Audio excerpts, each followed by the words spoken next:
We're the Hydradenitis Super Divas. If you've got HS, you'll want to meet us. It's not your fault, put the shame to a halt. HS divas know how to have a ball. The Hydradenitis Super Divas. Put the shame to a halt, cause it's not your fault.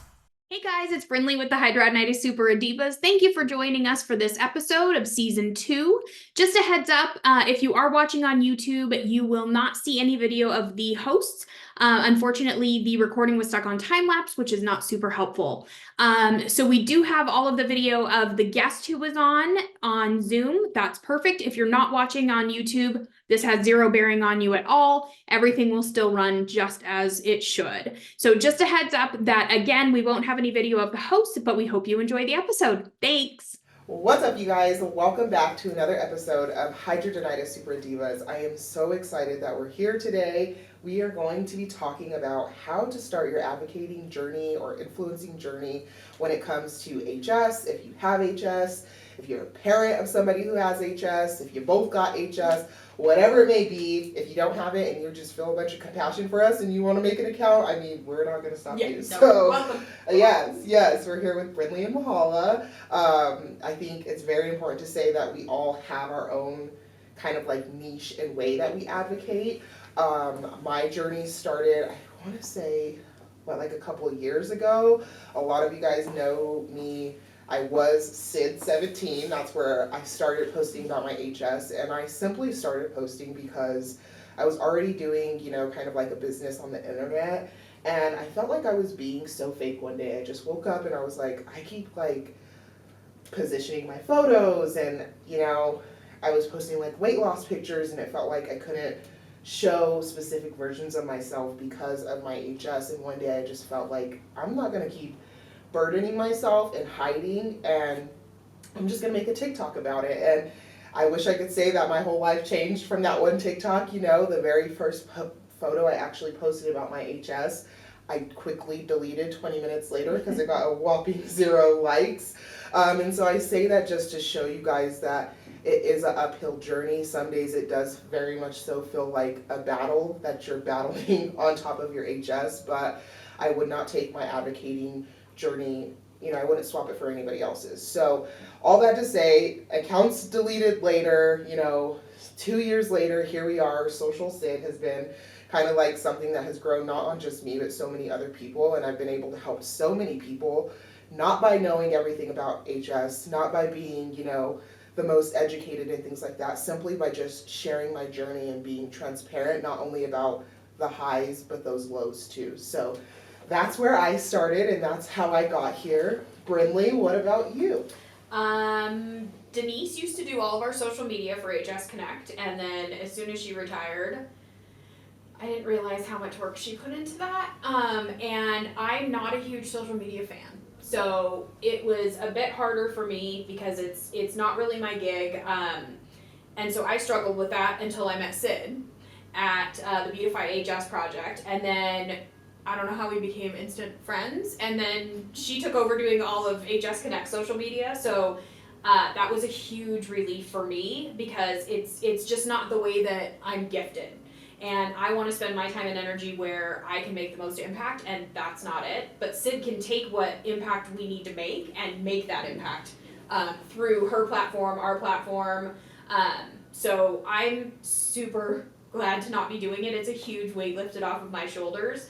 And I still am not on social media all that much. But you advocate in so many other ways, and I feel like that's so important. Like, you're at conferences, you're doing the research, like, that's all part of the advocacy, and I think it's really important to note, like you said, your niche almost, and I hate that word, I feel like it's getting so outdated, but literally we have niches. Sid's approach is her personal journey, while mine is highlighting a lot of people's personal journeys on my platform. So it can look a lot different, and I feel like you just have to know what you're good at and what you enjoy doing. If I go and try to do what Sid does, I would lose my mind. If I try to write a paper, Brinley, I wouldn't write a paper, y'all. I couldn't write a paper. Okay, let me not even, I was boosting that if I tried. It was extremely hypothetical. Yeah, extremely, I couldn't, But all of that, helps the community, and I just feel like you have to, like, if you want to become an advocate, think of what you're good at. You know, if you're a writer, think about how you can get on the research. We talked in a previous episode about Denise on how to get started. You know, you can always contact Brinley. How can I help? How can I get involved? I feel like advocacy is just getting involved in any way you can. And I truly think advocacy literally starts with sharing your story. Period. Because it's nothing more than that. And it can be to one person in a grocery store line. I mean, however comfortable you are. But sharing that information is what brings awareness to HS. It's not being a stud on, you know, on social media or whatever, because all of us have different journeys with our advocacy, and you're totally right, there's so many facets to it, but I think just starting somewhere, sharing your story with your friends and your family on your Facebook page, you know, telling them what you're battling, because that's how you become an advocate. Advocacy can be doing a survey. That's a way to help Completely, advocate yeah. for this community. So, I mean, that's, I think, what this episode is really about, just all the ways you can advocate. What are other ways we can advocate? Telling a friend, Yeah. a survey. Posting about your experiences on social media. I think the one thing that I definitely want to say is that not all information in advocacy is good advocacy. So that's one of the main issues that we have, is all of the misinformation that is out there about HS and is consistently shared is actually moving our disease backwards.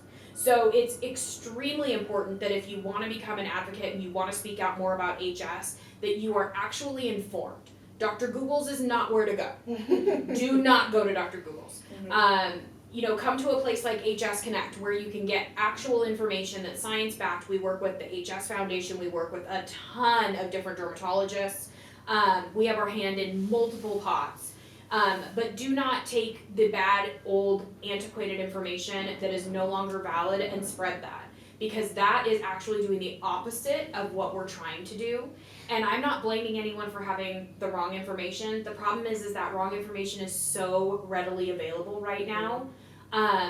We were just talking with Dr. Cotton about, like, oh, well, the information from 3 years ago, and it's like, no, we're still looking at information from 30 years ago that's inaccurate. Yeah. So knowing the myths and the stigmas about HS and how to kindly set people straight on those is, I think, a really important part of being an advocate, is spreading the correct awareness, because without that, we're stuck. And being genuine enough to say, like, hey, listen, I know that you're asking me about this, but I don't know. Mm-hmm. You know, it's like sometimes the ignorance, I feel like, that can pour out from a comment section makes me a little bit worried. So there's certain things that, like, I just know I cannot do because I am an influence to so many people now. Like, I'm not gonna get on the internet and be like, well, I did this, and this, and now my HS is cured, you know? Like, there's no cure for HS. HS is a chronic thing. This is something that we have to deal with for the rest of our life. And I'm not saying that you need to be the top best advocate, but there's certain things that if you say the wrong way, you can absolutely harm the community. You can have everybody out here trying, you know, a supplement that probably isn't going to help, you know? And I think just honestly being transparent enough to say that this is what's working for me, it may not work for you. But it's something that you can try. It's a recommendation versus this is something that I'm pouring down your throat. And that's really how I take my approach with my magic healer. I fully know it's not going to work for 100% of the HS community. But listen, this is what's working for me, so this is what I'm sharing with you all. And so being able to kind of like, if you are to the type who's like, I don't know, I used to look at influencers a lot, and I was like, man, I wish I could be, you know, have a bunch of these followers for my house or my kids or whatever it is they're being influencers for, right? And I'm like, now it's so special being an HS influencer because, like, I got all these followers from genuinely being myself.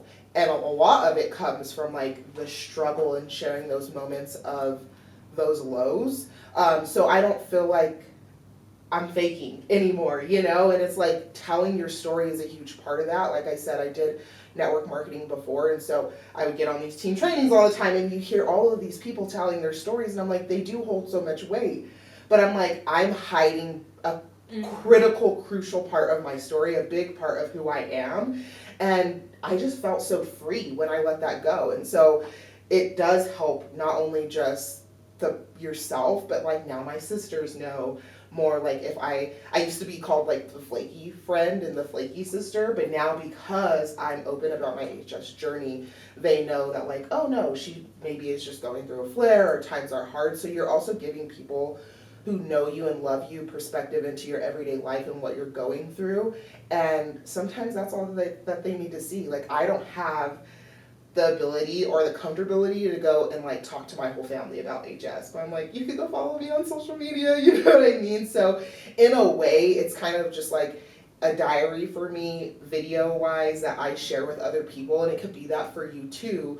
You just have to be open, you have to be willing, and I think at the beginning it very much so is about you and like what you're comfortable sharing, what you're willing to share, and then it's like you do take that shift of like, okay, let me be more cognitive of what I'm putting out, because I would never want to be responsible for somebody thinking that this one product is going to heal me, or I just do this one thing like her and you know I'm going to be okay. I think everybody's HS journey is very complex and is personal to you, and that's what's so cool about when I saw Mahala. I was like, oh my gosh, like she's a model and it like gave me permission to know that like you can do whatever you want to do and have HS. Seeing Brinley, I'm like, oh my gosh, she had no idea how to run a nonprofit, but yet here she is with the most incredible resources and information just because she took it one step at a time. Sometimes we want to like skip to the end. We want all the followers, we want all the influence, we want all the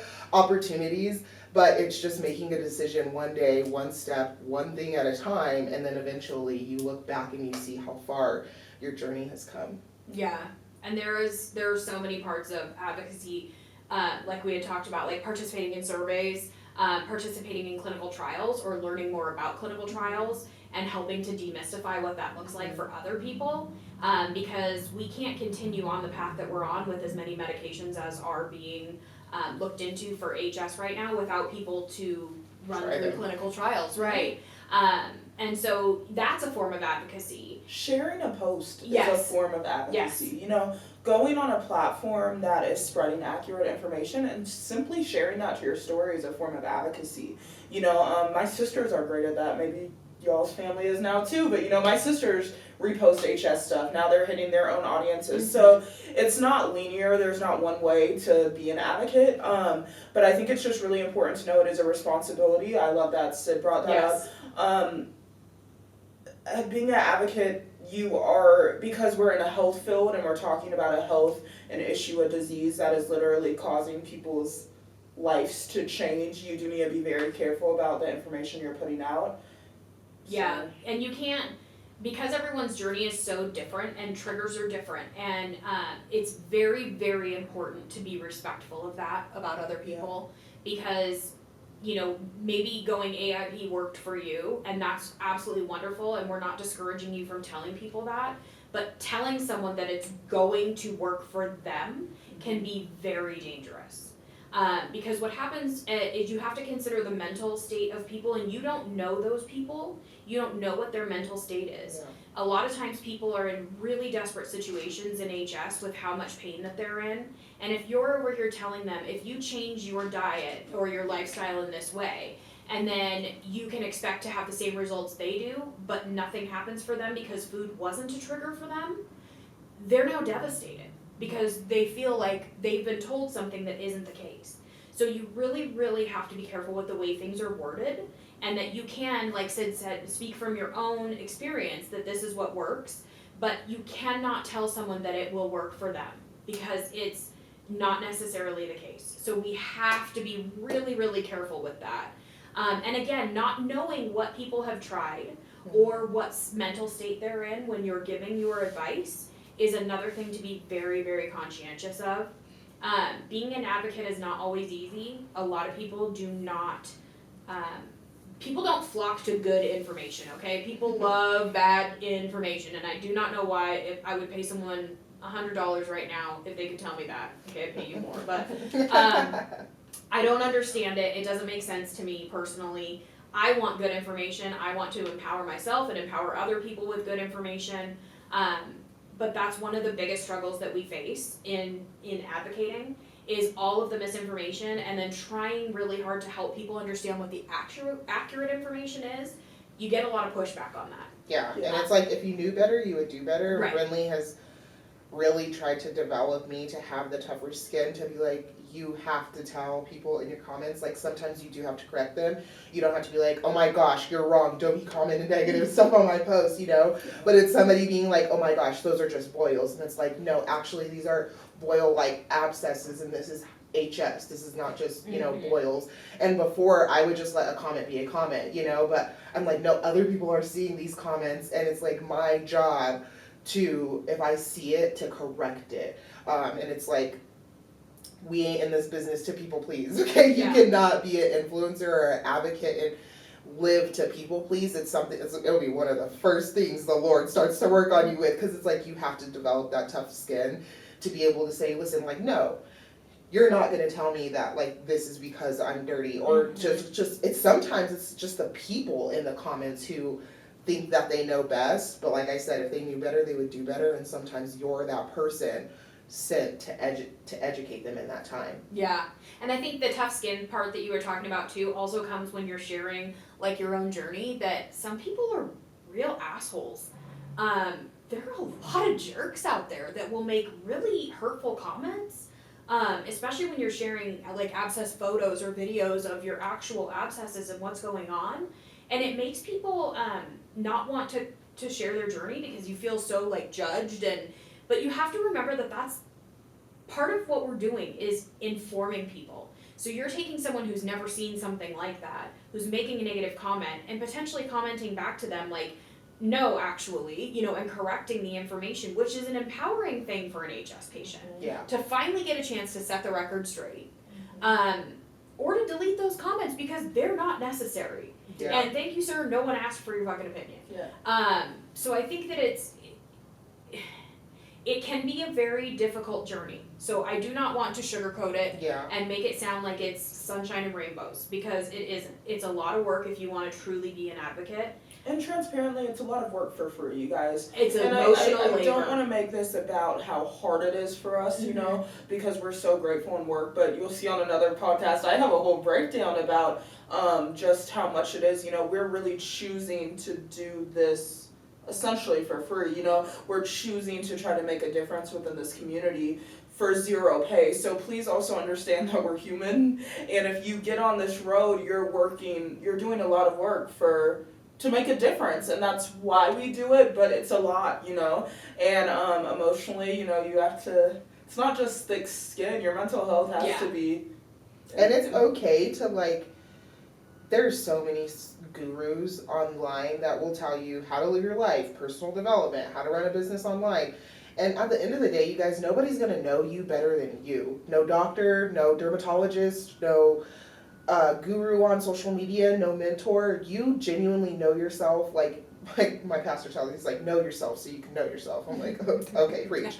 And I'm just like, you have to know when you need to take that break. I just came off a 3-day break from social media, and I'm telling you, I need that. And it's usually after something goes extremely viral that I have to take time for myself, because the comments are crazy, the shares are crazy, the DMs are crazy.